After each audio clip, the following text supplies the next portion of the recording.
Hi అండి. నమస్తే. ఈరోజైతే ఒక మంచి ఆలూ ఫ్రైతో మీ ముందుకొచ్చానండి. చాలా బావుంటుంది ఈ ఆలూ ఫ్రై అనేది.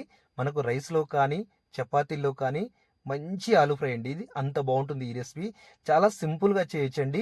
ఆలుగడ్డలో మనకి ఎన్నో రకాలుగా ఉంటాయి. ఆలూ కర్రీస్ అని, ఫ్రైలని, ఏపుడని ఎన్నెన్నో రకాలుగా ఉన్నా కూడా ఆలూ ఫ్రై అండి. చాలా బావుంటుంది ఈ రెసిపీ. చేయరాని వాళ్ళు కూడా చాలా సింపుల్‌గా చేసుకోవచ్చు. ఫస్ట్ అయితే నేను ఒక హాఫ్ కేజీ ఆలుగడ్డ తీసుకొని దాంట్లోకి 3 ఉల్లిపాయలండి చిన్న సైజు. ఆ ఉల్లిపాయలు మీరు ఎలా కట్ చేస్తారంటే ఎర్ర కలర్ ఉల్లిపాయ ఎంత సన్నగా ఉంటే అంత సన్నగా వీలైతే అంత సన్నగా కట్ చేసేయండి. దానివల్ల ఆలుకు అనేది మంచి గ్రేవీ వస్తుంది. ఆ గ్రేవీ వల్ల చపాతీకి కానీ, రైస్‌కి కానీ చాలా అంటే చాలా బావుంటుంది. గ్రేవీ అంటే వాటర్‌తో రాదండి. మంచి గట్టి గ్రేవీ వస్తుంది. అందుకే అంత బావుంటుందండి ఈ రెసిపీ. తర్వాత ఆలు పొట్టు తీసుకోవచ్చండి. పొట్టుతో కూడా నేను త్వరలో మీకు ఒక రెసిపీ చెప్తాను. ఆ రెసిపీ కూడా మనకు చాలా అంటే చాలా బాగుంటుంది. నేను ఖచ్చితంగా అది త్వరలో మీ ముందుకు తెస్తానండి. పొట్టు అనేది చాలా పొడుగ్గా కట్ చేసుకోవాలి. అది కూడా నేను త్వరలో క్లియర్‌గా ఒక వీడియో చేస్తాను. తర్వాత ఆలుగడ్డ అనేది ఎంత వీలుంటే ఆలుగడ్డ కూడా అంత సన్నగా తురిమేసేయండి. కట్ చేసేయండి.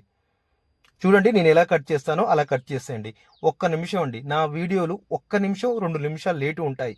కానీ పిన్ టు పిన్ క్లియర్‌గా మీకు అర్థమయ్యేలా మొదటిసారి ఎవరైనా వీడియో చూసినా కూడా అంత క్లియర్‌గా ఎవరు చెప్పారండి. అంత క్లియర్‌గా నేను చెప్తాను. మీకు ఏ నుంచి జెడ్ వరకు అంత క్లియర్‌గా చెప్తానండి. దయచేసి కొత్తగా నేర్చుకునేవారు ఉంటారు. పాత వాళ్ళైతే సింపుల్‌గా స్కిప్ చేసుకుంటూ చూసుకోవచ్చు. No problem. కానీ అంత బాగుంటాయండి. సైజ్ చూడండి. నేను ఏ సైజ్ కట్ చేస్తున్నానో అదే సైజ్ కట్ చేయండి. ఆలు అనేది చాలా పర్ఫెక్ట్‌గా వస్తుంది దీనివల్ల. ఫ్రైకి కానీ మామూలుగా కర్రీ కానీ చాలా కొంచెం తేడా ఉంటుందండి అంతే. సైజ్ చూసుకున్నారా ఆ సైజ్ అండి. నెక్స్ట్ ఒక కప్పు ఆయిల్ అండి. ఫ్రై కంటే ఏ ఫ్రైకైనా సరే కానీ ఖచ్చితంగా ఆయిల్ అనేది ఎక్కువ పడుతుందండి. ఆయిల్ వేసిన తర్వాత ఎండుమిర్చి మీరు పొడుగ్గా కాకుండా ఇలా సన్నగా ఇలా కట్ చేసుకోండి. ఎండుమిర్చి కూడా కొంచెం కొంచెం ఒక్క ఎండుమిర్చిలో 2 రకాలు కట్ చేసుకోండి. కట్ చేసుకొని సన్నగా తురిమిన ఉల్లిపాయ వేసుకోండి. నేనైతే ఒక హాఫ్ కేజీ వరకే కొలతలు చెప్తున్నానండి. ఒక హాఫ్ కేజీ వరకు తీసుకున్నాను ఫ్రైకి. కొంచెం ఉల్లిపాయ అనేది కలర్ మారే వరకు ఉంచండి. మారిన తర్వాత సన్నగా తురిమిన కట్ చేసిన ఆలుగడ్డ వేసేయండి. ఆలుగడ్డ వేసిన తర్వాత ఆలుగడ్డ అనేది కొంచెం గ్యాస్ అనేది కొంచెం స్లోగా పెట్టండి. అంటే మరీ స్లోగా కాదు, కొంచెం స్లోగా పెట్టండి. ఎందుకంటే ఆలుగడ్డ అనేది మగ్గిన కొద్దీ ఆలుగడ్డ అనేది కింద మాడుతూ ఉంటుంది. సైడ్ ఎమ్మటి కానీ కింద కానీ ఎవరికైనా సరే ఆ ప్రాబ్లం తప్పదండి. అందుకే కాస్త జాగ్రత్తగా గ్యాస్ అనేది కలుపుతూ ఉండాలి. గ్యాస్ అనేది స్లోగా పెట్టి కలుపుతూ ఉండాలి. గ్యాస్ దగ్గరే మనం ఉండాలి ఆలు వంటేప్పుడు. మామూలుగా ఎక్కువ టైం ఏం పట్టదు. ఒక 10 నిమిషాలతోటి ఈజీగా అయిపోతుందండి. కానీ రెసిపీ మాత్రం చాలా బాగుంటుంది. చాలా మందికి తెలిసిన రెసిపీ. చాలా మంది కానీ కొందరు కొత్తగా నేర్చుకునేవారు ఎవరు ఉంటే మాత్రం ఈ రెసిపీ చూడండి. చాలా అంటే చాలా బాగుంటుంది. చూడండి ఇప్పుడు కొంచెం అడుగు పడుతూ ఉంది. అంటే మనకు అవుతుందన్నమాట. అందుకే కాస్త జాగ్రత్తగా ఉండాలండి. నెక్స్ట్ దీంట్లో శనగపప్పు అనేది 1 టేబుల్ స్పూన్ వేసేయండి. టేబుల్ స్పూన్ శనగపప్పు వేసేయాలి. తాలింపు గింజలు కానీ అవి కానీ ఏవి కూడా ఫస్ట్ టైం వేయొద్దండి. ఆలు ఫ్రైకి లాస్ట్లో వేసేయాలి. నేను చెప్పిన విధాన్ని ఫాలో కండి. జస్ట్ అంతే సరిపోతుంది. నెక్స్ట్ ఆవాలండి. ఆవాలు అనేది 1 టేబుల్ స్పూన్. ఈ ఆవాల వల్ల ఇంకా టేస్ట్ అనేది ఇంకా ఎక్కువ లెవెల్కి వెళ్ళిపోతుందండి. జీలకర్ర అండి. జీలకర్ర వచ్చేసి 1 టేబుల్ స్పూన్ వేసుకోండి.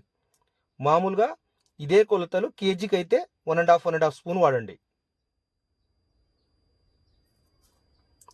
చూడండి ఎంత సింపుల్గా అయిపోయిందో. ఇప్పుడు మాత్రం గ్యాస్ అనేది ఇంకా స్లోగా పెట్టుకొని మసాలాలు వేస్తున్నాం కాబట్టి తగ్గించి ఇప్పుడు మసాలాలు వేయండి. ఆలుగడ్డ అయిపోతున్న కొద్దీ ఏమవుతుందంటే అడుగు పడుతుంది, గట్టి పడుతుంది. గట్టిగా అయ్యి కింద అడుగు పడుతుంది. ఇప్పుడు ఒక 1/2 టేబుల్ స్పూన్ వరకు పసుపు వేసుకోండి. ఒక 1/2 టేబుల్ స్పూన్ వరకు పసుపు వేసుకున్న తర్వాత ఇలా కలుపుతూ ఉండాలి. దీంట్లో అల్లం వెల్లుల్లి పేస్ట్ అనేది పనికిరాదండి, సెట్ కాదు. తర్వాత దాంట్లో సాల్ట్ వేసేయండి. సాల్ట్ అనేది 1 స్పూన్నర వరకు పడుతుంది.